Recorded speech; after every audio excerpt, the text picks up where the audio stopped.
Hi guys, welcome back to my channel. If you guys don't know me, my name is Veronica and I am a licensed esthetician here in the city of Chicago. And today I'm going to be talking to you about Brazilian waxing. So if you've never had one, if you're curious, if you just want to know what goes down when you get a Brazilian wax, stay tuned because I got all the details and what to expect when you get waxed. Okay, so who's a candidate for Brazilian waxing? Pretty much anyone. In my opinion, the only exception would be somebody who is taking Accutane, which is acne medication, and that just because it may, well, most likely will cause your skin to lift, and you don't want that down there. It's going to be very painful.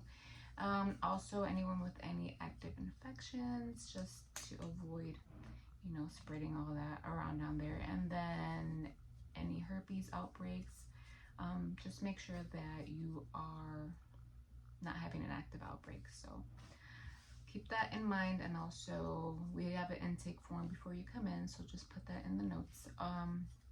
Also, if you have your period, you can get waxed. Just put in a tampon. I have some here and we can work around it. Obviously, if you're not comfortable with it, then we can wait till it's over, but it's not a make or break on if you're able to get the service or not. So just so you know. Okay, I'm back. Sorry I had to take a little break because my neighbor next door was here and she can hear me and I'm shy. I don't want to hear her talking to myself. Well, to you, but right now to myself. So we're back. Where do we leave off? What materials do we use during wax? Okay, so first thing we do is cleanse. So I have my cleansing micellar water and we're going to take one of these and just wipe down to make sure we get rid of sweat, bacteria, because we are going to pull the hair out, so any bacteria that gets in probably will cause ingrowns, itchiness. We don't want none of that. So after that, then I like to use an oil beforehand. I don't know if you care about the brand, but I use Natura Verde Pro, and that's for the entire like cleansing oil. And then the next step, that's the brand I've been using. I bought them at the beauty show and I've really been liking it, even though I use another oil that I'll tell you about after. But I like to use this oil before wax, and I just put a very tiny amount on my gloves and just spread it everywhere because it creates like a slight barrier between your skin and the wax, and it just gives a little bit of more protection from lifting. And then if you're dehydrated too, it just kind of like makes the skin a little bit more plump, because dehydrated skin also lifts. You know, if it's crunchy, it's gonna come off. So I use that, and then I have a soothing lotion for afterward. Depending on how your skin's looking, we'll add that on there, and that just has all the good stuff like aloe vera, olive oil, shea butter, all that good stuff. Some people don't do well with shea butter, so maybe I'll just skip it for some people. And then the holy grail, if you're a waxer, you know, for oil is Chef's Kiss, and I use that for after you wax. A couple drops. It helps with just soothing the area, with preventing ingrowns, and like I said, rehydrating. So that's what we use. And then as far as wax, I use black coral wax. I use the Mei, which is the white one. This is just a small container that I have here. I have a bigger bag over there. And then sometimes I like to mix the black, very little of it, because it does dry faster. Mei wax dries slower. And then, yeah, lost my train of thought.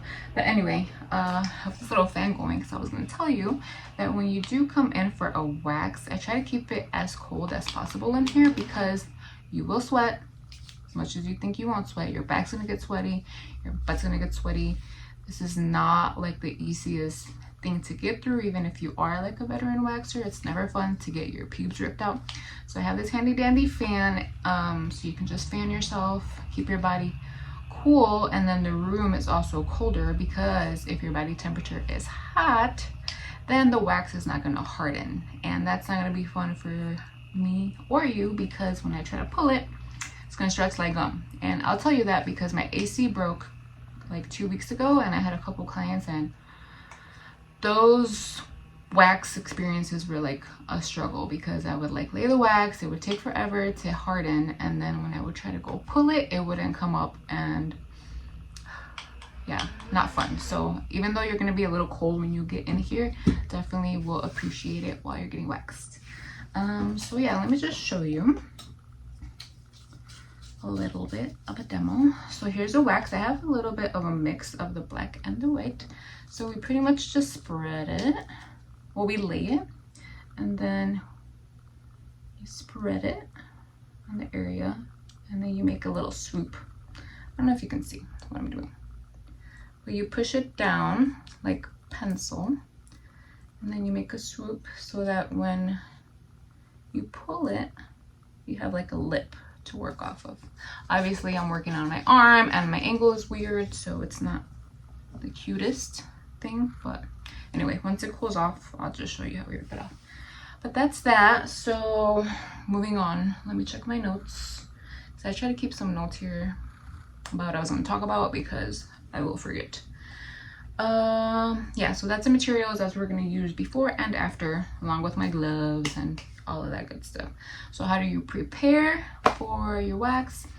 I would say take ibuprofen at least 30 minutes before, just to like ease the pain and give you a little bit more comfort. And then just like the day before, even the day, just like try to drink as much water as possible, because if your skin is hydrated, then again the risk of lifting will be minimized, and you know, supple skin kind of like bounces back, so we want to keep it nice and bouncy and just hydrated so that you have more of a pain, less wax, because dry skin will hold on to that root tight, and when I pull it, you're gonna feel it. So, and also avoid caffeine, because caffeine makes you more sensitive to pain and to bleeding.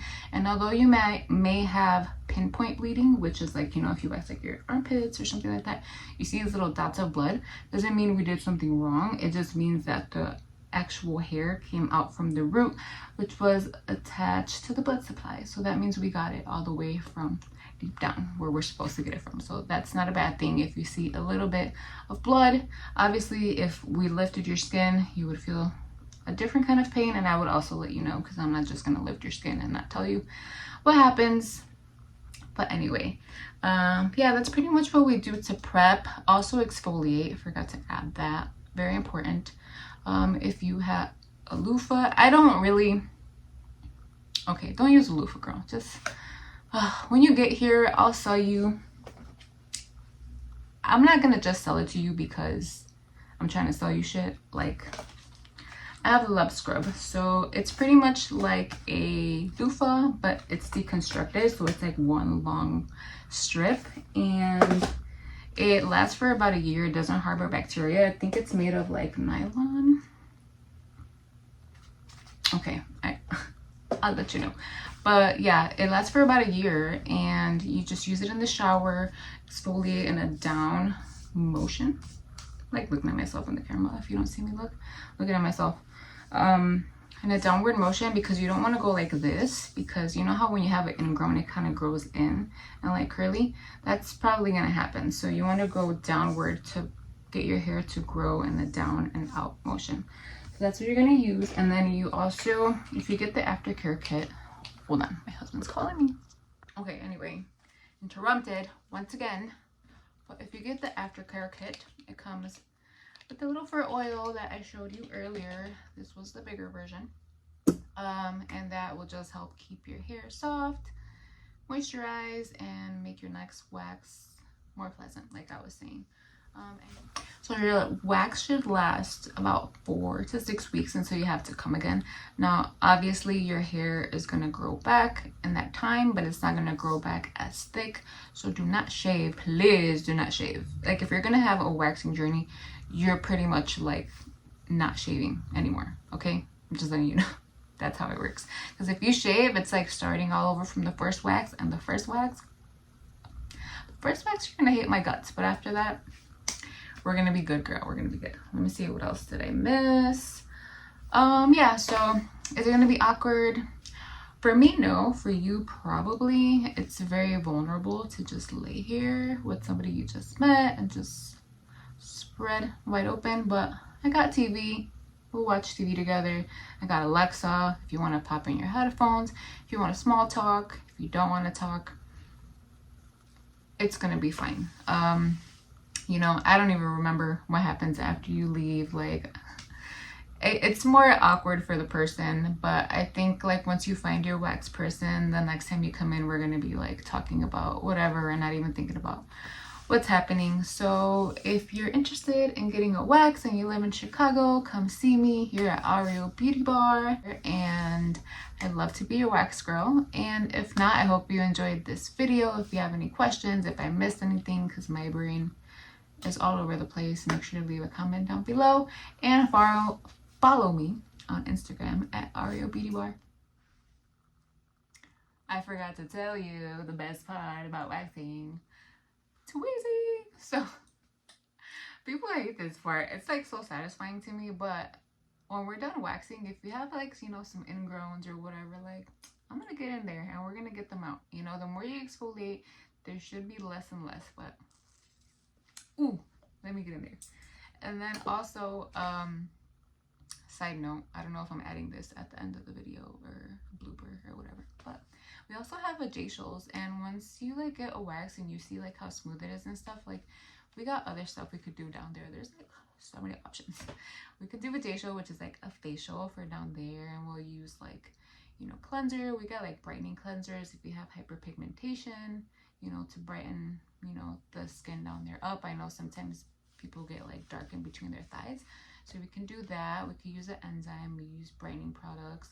We put a mask on there. We got high frequency to like kill bacteria. You know, we can take care of her. She's hiding most of the time, but it doesn't mean she don't gotta be cute. So definitely book a vajacial if you're interested. Okay,